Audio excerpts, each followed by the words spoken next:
ஆதியாகமத்தின் புஸ்தகம் 22வது அதிகாரத்திலே ஆபிரகாம் அந்த இடத்திற்கு யெகோவா ஈரே என்று பெயரிட்டான். அதனாலே கர்த்தருடைய பர்வதத்திலே பார்த்து கொள்ளப்படும் என்று இந்நாள் வரைக்கும் சொல்லப்பட்டு வருகிறது. பிரியமானவர்களே, இந்த சரித்திர சம்பவத்தை நாம் முழுவதுமாய் அறிந்திருக்கிறோம். ஆபிரகாம் இடத்திலே கர்த்தர், உன் நேசகுமாரனும் உன் ஏகசுதனும் ஆகிய ஈசாக்கை எனக்கு கொண்டு போய் நான் குறிக்கிற தேசத்திலே குறிக்கிற மலையிலே எனக்கு பலியிடு என்று சொன்ன பிறகு ஆபிரகாம் அதிகாலமே எழுந்து தன் பிள்ளையை கூட்டிக் கொண்டு போகிறார். தன் பிள்ளையை அவர் அழைத்து கொண்டு போகும்போது அந்த பிள்ளை வழியிலே ஒரு விஷயத்தை கேட்கிறார். 7வது வசனத்திலே, அப்போது ஈசாக்கு தன் தகப்பனாகிய ஆபிரகாமை நோக்கி, என் தகப்பனே என்றான். அதற்கு அவன், என் மகனே, இதோ இருக்கிறேன் என்றான்.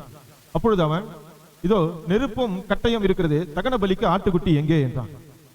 அதற்கு ஆபிரகாம், என் மகனே, தேவன் தமக்கு தகன பலிக்கான ஆட்டுக்குட்டியை பார்த்து கொள்வார் என்றான். அப்புறம் இருவரும் கூடி போய் என்று நாம் வாசிக்கிறோம். அப்போ ஆபிரகாம் அந்த இடத்திற்கு கர்த்தர் பார்த்து கொள்ளுவார், யெகோவா ஈரே என்று அந்த மலையிலே தேவனுக்கு பெயர் வைப்பதற்கு காரணம் என்னன்னா, இதை முன்கூட்டியே ஆபிரகாம் அறிந்திருக்கிறார். அதனால்தான் ஈசாக்கு கிட்ட சொல்றாரு, கர்த்தர் பார்த்து கொள்ளுவார், தகன பலிக்கான ஆட்டை கர்த்தர் பார்த்து கொள்ளுவார்.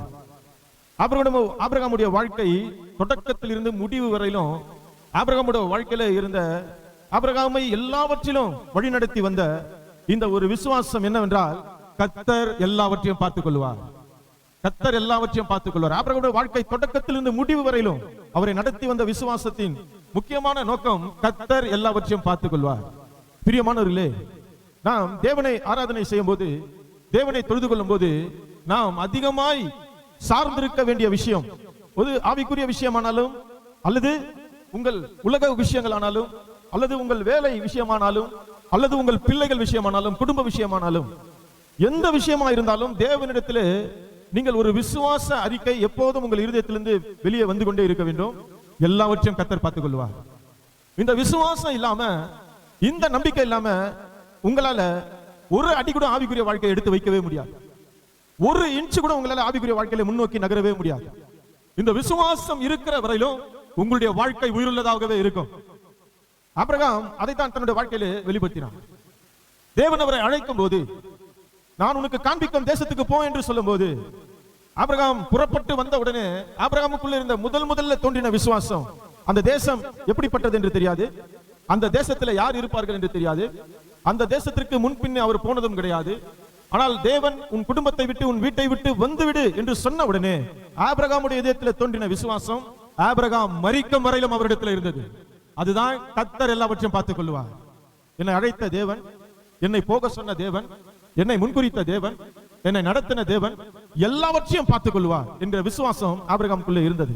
அதனாலேதான் தேவன் புறப்பட்டு வா என்று சொன்ன உடனே ஆபிரகாம் தன் சொந்த பந்தங்களிடத்திலே அவன் அதை குறித்து ஆலோசனை செய்யவில்லை.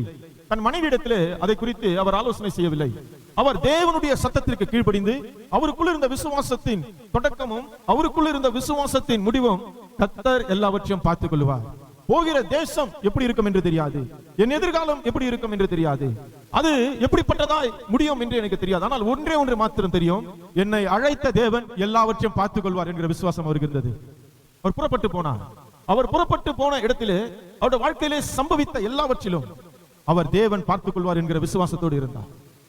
ஆபிரகாம் 75 வயதிலே வாக்குத்தத்தத்தை பெற்றவர் 100 வயதிலே ஒரு பிள்ளையை பெற்றெடுக்கும் போது, அந்த இடைப்பட்ட 25 வருடத்திலும் ஆபிரகாமுக்குள்ளே தேவன் வாக்குத்தத்தம் பண்ணினதை நிறைவேற்ற வல்லவர் என்று முழு நிச்சயமாய் நம்பினபடினால் ஆபிரகாம் அறிக்கையிட்டார், கர்த்தர் எல்லாவற்றையும் பார்த்துக் கொள்வார் என்று.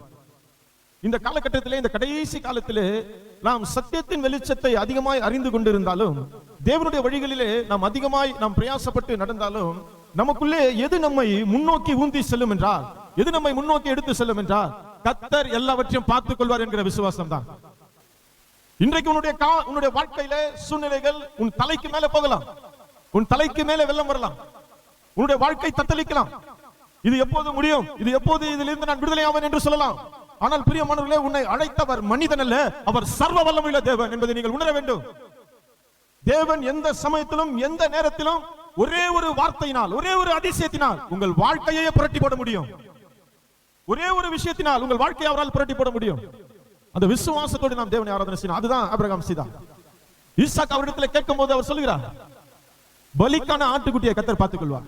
ஆபிரகாமுடைய சிந்தை இதயம் இந்த இடத்துல தேவன் பரிசோதிக்கும் போது, அந்த மோரியா மலையிலே நீ ஈசாக்கை பலியிடு என்று அவர் சொல்லி அழைத்த போது, ஆபிரகாம் 3 நாட்கள் அந்த மலைக்கு நடந்து போகிறார். என்னை கவனிங்கள் பிரியமானவர்களே, 3 நாட்கள் அந்த மலைக்கு நடந்து போகிறார். ஒருவேளை அந்த இடத்துல ஆபிரகாமை தவிர்த்து மற்ற மனிதர்கள் நடந்திருந்தார்கள், ஆனால் போகிற வழியில எத்தனையோ சிந்தனைகள் உண்டாயிருக்கும். நாம் திரும்பி வீட்டுக்கு போய்விடலாம், ஈசாக்கை கூட்டிக் கொண்டு என்று கூட நினைத்திருக்க கூடும். இப்போது இருக்கிற கிறிஸ்தவர்கள் அப்போது அங்கே நடந்திருந்தார்கள், ஆனால் அல்லது ஈசாக்கை பலியிட போகிறோமே என்று அழுதிருப்பார், அல்லது தன்னுடைய இருதயத்தில் அவர் போராடி இருப்பார். தன் நேசகுமாரனை கொண்டு போய் பலியிட சொல்றாரு என்று அவர் போராடி இருப்பார். ஆனால் ஆபிரகாம் 3 நாட்களாய் நடந்தாலும் அவருடைய சிந்தையில, அவருடைய இதயத்துல எந்த மாற்றமும் இல்லாமல் தேவன் குறித்த இடத்துல ஈசாக்கை கொண்டு வந்து பலியிட போனார். அதற்கு பின்பாக அவரை நடத்தினது எது என்றால், ஆபிரகாமுக்குள் இருந்த விசுவாசம். அவர் யெகோவாயிரே, அவர் எல்லாவற்றையும் பார்த்துக் கொள்வார். மலைக்கு வரும்போது, முன்னாலே வரும்போது கூட ஈசாக்கு கேட்கிறான், பலிக்கான ஆட்டுக்குட்டி எங்க? அவர் சொல்றாரு, கர்த்தர் அந்த ஆட்டுக்குட்டியை பார்த்துக் கொள்வார். ஆபிரகாமுடைய வார்த்தையின்படியே அந்த மலையிலே சம்பவித்தது பிரியமானவர்களே. ஆமென். பிரியமானவர்களே, தேவனுடைய வார்த்தை மாத்திரமல்ல, தேவன் மீது விசுவாசமாய் இருக்கிற உன்னுடைய வார்த்தையும் கிரியை செய்ய வல்லமையுள்ளது என்பதை நீங்கள் விசுவாசிக்கணும். தேவன் உங்களை அழைக்கும் போது, தேவன் உங்களுடைய வாயின் வார்த்தையை தேவன் கனம் பண்ணும்படி விசுவாச அறிக்கையிடணும். உங்கள் வாழ்க்கை பரிசுத்தத்தினாலும் நீதினாலும் நிரப்பப்பட்ட வாழ்க்கையா இருக்கும் போது உங்களுடைய விசுவாச அறிக்கை மிகவும் பயங்கரமாய் கிரியை செய்கிறது பிரியமானவர்களே. அதுதான் ஆபிரகாம் காண்பித்தார். தேவனுடைய வழிகள் எல்லாம் ஆபிரகாமுக்குள்ளே, நான் தேவனுடைய வழிகளில் எல்லாம் சரியாய் நடக்கிறேன். தேவன் அழைத்தார், தேவன் சொன்னதை நான் செய்கிறேன், தேவனுடைய சொல்லுக்கு கீழ்ப்படுகிறேன், தேவனுடைய வார்த்தையை நான் கைக்கொள்கிறேன், நான் போகிறேன், தேவன் அழைத்தார், நான் போகிறேன். எல்லாவற்றையும் கர்த்தர் பார்த்துக் கொள்வார், எல்லாவற்றையும் கர்த்தர் பார்த்துக் கொள்வார்.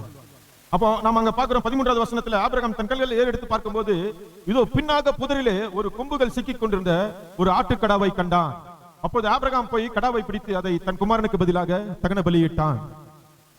பிரியமானவர்களே, இங்கதான் நாம பார்க்கிறோம், ஈசாக்குக்கு பதிலாக ஆட்டுக்குட்டியை பலியிடுவது. இதுதான் நம்முடைய கர்த்தராகிய இயேசு கிறிஸ்து நம்முடைய பாவங்களுக்காக ஆட்டுக்குட்டியாக இந்த உலகத்தில் வந்து பலியிடப்படுகிறார் என்பதை ஆபிரகாமுடைய வாழ்க்கையிலே தேவன் நிழலாக, முன்மாதிரியாக அதை காண்பித்தார். அப்ப ஆபிரகாமுடைய வார்த்தை இருக்கிறது இல்லையா, இங்க ஈசாக்கு கேட்ட உடனே ஆபிரகாம் சொன்னார் இல்லையா, தகன பலிக்கான ஆட்டுக்குட்டியை கர்த்தர் பார்த்துக் கொள்வார், தேவன் பார்த்துக் கொள்வார் என்று சொன்னார் இல்லையா, அந்த வார்த்தை தான் அந்த மலையிலே அந்த ஆட்டுக்கடாவை அந்த இடத்திலே கொண்டு வந்தது.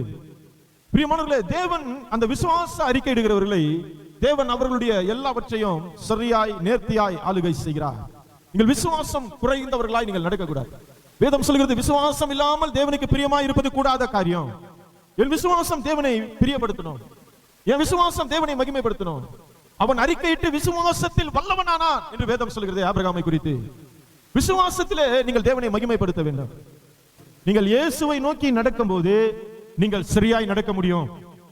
தேவன் எல்லாவற்றையும் பார்த்துக் கொள்வார். ஆனா நீங்க உங்க சூழ்நிலைகளை பார்த்து நீங்க பயந்துட்டீங்கன்னா, நீங்க பதறிட்டீங்கன்னா, அப்போதுதான் உங்க வாழ்க்கையில அவிசுவாசமும் முறுமுறுப்பும் அவநம்பிக்கையும் உண்டாகிறது.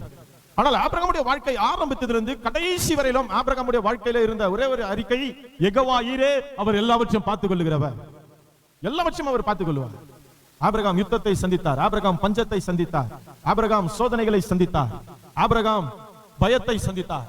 பிரியமானவர்களே, இவைகள் எல்லாவற்றிலும் ஆபிரகாமை தன்னுடைய வாழ்நாளிலே கடைசி வரையிலும் விசுவாச வீரனாய், விசுவாசத்தின் தகப்பனாய் வைத்திருந்தது எது என்றால், தேவன் எல்லாவற்றையும் பார்த்துக் கொள்வார் என்கிற சிந்தை. தேவன் எல்லாவற்றையும் பார்த்துக் கொள்வார் என்ற சிந்தை. உன்னுடைய வாழ்க்கையில எவ்வளவு கடினமான சூழ்நிலைகள் வழியா நீ கடந்து போய் கொண்டிருந்தாலும் சரி, உன்னை அழைத்த தேவனுக்கு அது மிக மிக சுலபம் என்பதை நீ அறிக்கையிட வேண்டும். சூழ்நிலைகளை மாற்றுகிற தேவனை நாம் ஆராதனை செய்து கொண்டிருக்கிறோம் என்று நீ அறிக்கையிட வேண்டும். உன்னுடைய தலைக்கு மீது, உன்னுடைய கைக்கு மிஞ்சி எது போனாலும் தேவன் எல்லாவற்றையும் அவருடைய கட்டுப்பாட்டிலே வைத்திருக்கிறார் என்பதை நீ அறிக்கையிட வேண்டும். தேவனுடைய வல்லமைக்கு மிஞ்சி எதுவும் நடப்பதில்லை என்பதை நீ அறிக்கையிட வேண்டும். ஒரு நாள் தேவன் எல்லாவற்றையும் உனக்கு ஆசீர்வாதமாய் மாற்ற முடியும். ஒரு நாள் தேவன் எல்லாவற்றையும் உனக்கு ஆசீர்வாதமாய் மாற்றி கொடுப்பார். உன்னுடைய கண்ணீர்கள், உன்னுடைய கஷ்டங்கள், உன்னுடைய பாடுகள், உன்னுடைய நிந்தைகள், உன்னுடைய உபத்திரவங்கள் எல்லாவற்றிலும் தேவன் உன்னை வெளியே எடுப்பார். ஏனென்றால் உன்னை அழைத்த தேவன் உண்மையுள்ளவர் என்று வேதம் சொல்கிறது.